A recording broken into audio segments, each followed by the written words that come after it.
Quand j'étais petit, on m'a offert un livre pas comme les autres, un livre qui avait l'air simple mais qui contenait tout un monde. Je ne l'ai pas compris tout de suite, parce qu'il y a des livres qu'on ne lit pas avec les yeux, mais avec le cœur. Et comme le renard l'a dit, on ne voit bien qu'avec le cœur.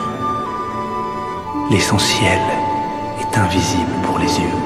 Alors parmi toutes les personnes qui existent, parmi tous ceux qui façonnent le monde, celui qui m'inspire le plus n'existe pas vraiment.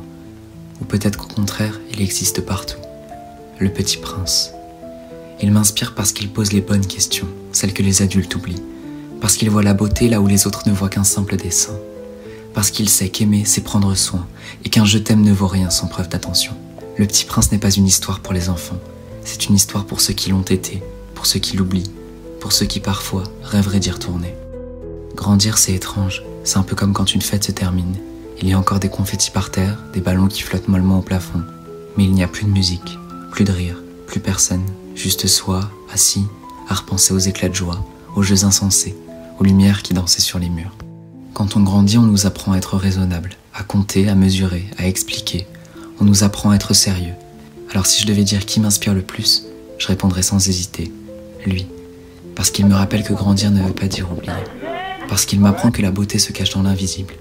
Parce qu'il murmure à l'enfant que j'étais et à l'adulte que je deviens que les rêves d'hier peuvent encore éclairer le chemin de demain.